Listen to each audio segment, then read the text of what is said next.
ये क्वेश्चन कम से कम अगर आप बेसिक से करेंगे तो 1 से 2 पेज में होने वाला है, लेकिन हमको ऐसा नहीं करना, हमको तो 2 से 3 लाइन में करना है। इसको कैसे करेंगे? अगर आपको क्वेश्चन में हमेशा याद रखना चक्रवृद्धि ब्याज और आपको मूलधन दे रखा हो, दोनों में से कुछ भी दे रखा हो, और आपका जो रेट है, क्या रेट, वो इस फॉर्म में बन जाए 1/x की, तो ऐसे क्वेश्चन को मात्र 5 से 10 सेकंड में कर सकते हैं। वो कैसे देखिएगा, यहां पर CI और प्रिंसिपल का एक रेशियो होता है, अनुपात। अगर आपका रेट इस तरीके से बन रहा है 1/x, यहां पर आपको रेट क्या दे रखा है 10%। कितना? 10%। तो 10% का मतलब है 1/10। ओके, इसकी तरह है। यहां पर हम क्या करेंगे? कुछ नहीं। अगर मैं सेकंड ईयर की बात करूं, दूसरे साल की, आपको क्या बताना? चक्रवृद्धि ब्याज। तो हमेशा याद रखना है x में 1 जोड़ोगे x+1, ओके, और यहां पर x का स्क्वायर, जो यहां पर होगा वही यहां पर होगा, और यहां पर पावर 1 कम होगी। अगर मैं थर्ड ईयर की बात करूं, तीसरे साल की, तो x+1 इसका होल स्क्वायर, ओके, यह अनुपात होगा, और x की क्यूब। इसी तरीके से अगर मैं फोर्थ ईयर की बात करूं, ओके, चौथे साल की, तो x+1 इसमें इसको जोड़ना है, और इसका क्यूब अनुपाते x की पावर 4। ओके, इस तरीके से यहां पर 4 होगा तो यहां पर 4 होगा, यहां पर 3 तो यहां पर 3, यहां पर 2 तो यहां पर भी 2। ये होता है अनुपात CI, मतलब कि चक्रवृद्धि ब्याज और मूलधन के बीच में, प्रिंसिपल के बीच में। अब देखिए, ये क्वेश्चन आपको इस तरीके से दे रखा है, रेट जो है आपका इस तरीके से कन्वर्ट हो रहा है। अब आपको क्या करना है, ध्यान से सुनना, आपको 4 साल का चक्रवृद्धि ब्याज बतलाना है। तो CI और प्रिंसिपल का जो अनुपात रहेगा, 10 में 1 जोड़ोगे कितना होगा? 11। ठीक है, और 11 की पावर 3, क्योंकि 4 साल का आपको चक्रवृद्धि ब्याज बतलाना है, और यहां पर 10 की पावर 4। ओके, कितना आएगा?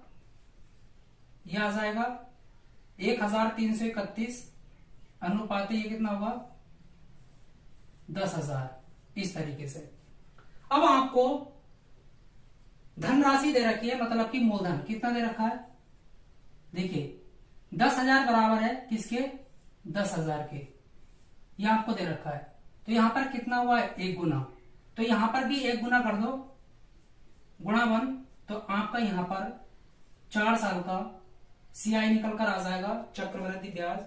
ऑप्शन सी आपका बिल्कुल करेक्ट जाता है। तो इस तरीके से हम क्वेश्चन को कर लेते हैं। कोई भी क्वेश्चन आपको दे रखा हो, इस तरीके से करो।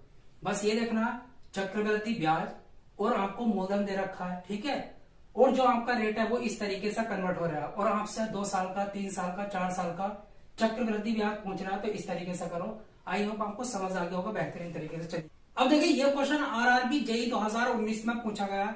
अगर आपको क्वेश्चन में चक्रवृद्धि ब्याज और साधारण ब्याज का अंतर दे रखा हो, CI और SI का अंतर दे रखा हो, या फिर आपसे पूछ रहे हो और 2 सालों, ऐसे क्वेश्चन को ना मात्र सेकंड में कर सकते हो, मात्र 5 सेकंड में। क्या कहता है? एक निश्चित राशि पर 8% की दर से 2 वर्ष के चक्रवृद्धि ब्याज और साधारण ब्याज के बीच का अंतर 8 रुपए है। राशि ज्ञात करनी है आपको यहां पर। बेहतरीन। अगर आपका टाइम कितना है? 2 साल का, 2 ईयर का। ओके, आपको रेट दे रखा है कुछ भी, बस टाइम जो है 2 साल का होना चाहिए। रेट यहां पर कितना है? 8%। ओके, और आगे CI और SI का अंतर दे रखा है कितना? 8 रुपए। इसको बोलते हैं D, डिफरेंस। ओके, इस तरीके से। तो एक फॉर्मूला होता है D = PR² अपॉन 10,000। ये होता है फॉर्मूला। ओके, इसको लगाओ, क्वेश्चन को मात्र सेकंड में कर दो। D की वैल्यू कितनी है? 8। ओके, = मूलधन निकालना है, प्रिंसिपल। R कितना है? 8। ये कुछ भी हो चलेगा। डिवाइड में कितना? 10,000। ओके, ये आपने लिख दिया। एक 8 से, एक 8 यहां पर कट जाएगा, 8 से काटेंगे तो यहां पर देखिए 8 एकन 8 बचा कितना 2, 8 दूनी 16, 8 पंजे 40, 0। तो आपका प्रिंसिपल क्या होगा 1250 रुपए। इस तरीके से हम क्वेश्चन को निपटा देते हैं। बस 2 साल का टाइम हो, या तो आपको आंसर दे रखा हो या ना दे रखा हो, पूछ रहा हो, ठीक है। तो इस फॉर्मूले को लगाओ और कर लो। ऑप्शन जो है आपका बी बिल्कुल करेक्ट जाता है। तो इस तरीके से हम क्वेश्चन को कर लेते हैं। आई होप आपको समझ आ गया। अब देखिए ये क्वेश्चन आपसे आरआरबी जेईई 2019 में पूछा गया है, शिफ्ट 3 में। क्या कहता है, किस मूलधन पर 10% की दर पर 8 वर्ष के चक्रवृद्धि ब्याज और साधारण ब्याज का अंतर 620 होगा। बेहतरीन क्वेश्चन। अब जरूरी नहीं है, जो मैंने आपको पहला वाला क्वेश्चन कराया था इससे पहले, उसमें 2 साल का टाइम था, 3 साल का भी हो सकता है। तो कैसे करेंगे, बहुत आसान। यहां पर देखना आपको रेट दे रखा है कितना 10%। ओके, अगर आपका टाइम 3 साल का है तो कैसा करेंगे, 2 साल वाला मैंने बता दिया। अगर सीआई और एसआई का अंतर दे रखा है, इसको बोलते हैं डी, ठीक है, डिफरेंस। यहां पर दे रखा है आपको 620 रुपए दे रखा हो या फिर आपसे पूछ रहा हो, तो इसी फॉर्मूले का यूज करेंगे। क्या होता है, अगर 3 साल का टाइम है तो प्रिंसिपल, ओके, रेट का 3 गुना, उसमें 1 जोड़ दो, ओके, और नीचे 1000। ये फॉर्मूला होता है।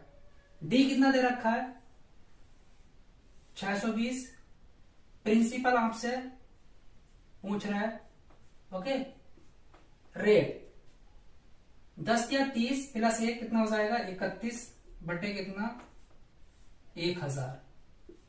31 दूनी 62 होता है, 20 यहां से आएगा, इसकी से गुणा करो तो आपका मूलधन निकल कर आ जाएगा 20,000।